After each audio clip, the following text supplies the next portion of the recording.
आज बहुत शेर बोले जा रहे थे सदन में, तो मैं भी एक शेर से शुरू करना चाहती हूँ कि तेरा इंतजार करेंगे हम चाहे जमाने लग जाए, या तो तू आ जाए या हम ही ठिकाने लग जाए। ये शेर मुझे अच्छे दिन की याद दिलाता है, वो दिन के जिसका वादा था, इस सरकार के नेकी का जो इरादा था, जो इरादे 2014 में काफी बुलंद थे, पर 2024 के आते आते इनके नीतियों में कुछ थोड़े बहुत घमंड थे। आज लगभग 2:15 को हम मणिपुर पे आलोचना कर रहे हैं। इतना इंपॉर्टेंस अगर पहले दिया होता तो शायद इसकी नौबत ही नहीं आती। ये शर्मिंदगी की बात है कि आज भारत के एक राज्य में प्रेसिडेंट्स रूल है।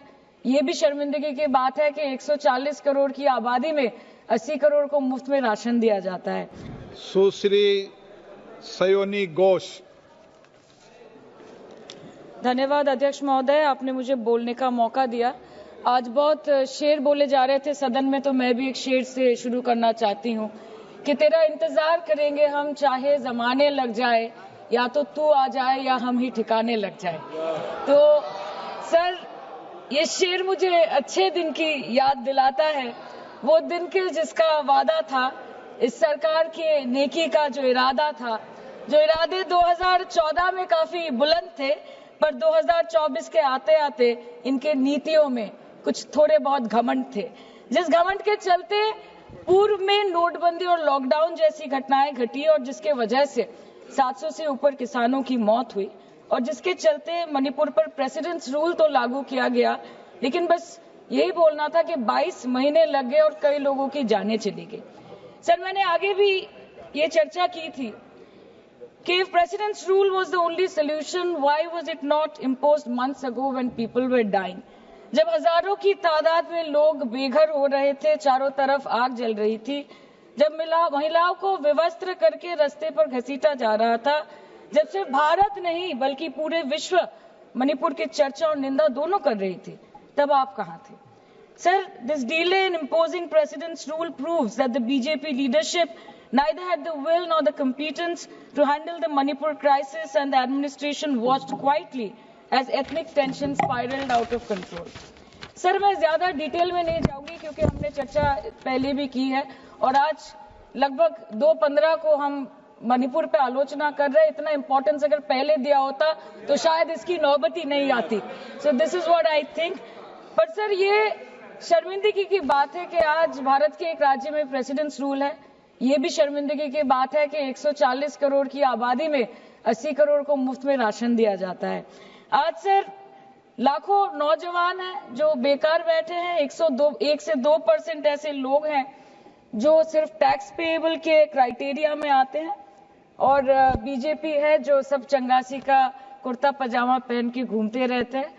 ये दिखाने के लिए अच्छी बात है, लेकिन ग्राउंड रियलिटी कुछ अलग ही है। सर 2023 में टॉप 10 VPNR के रिपोर्ट के अनुसार मणिपुर में 212 दिन से ऊपर इंटरनेट शटडाउन किया गया था, a total of 5088 hours, marking it the second highest after Jammu and Kashmir.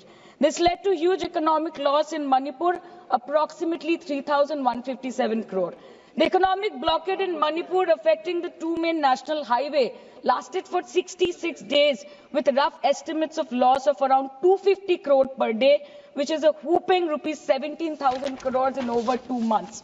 Over 67,000 people were forced to leave their homes and cramped up in only 360 relief camps. Nearly 12,000 people fled to Mizoram.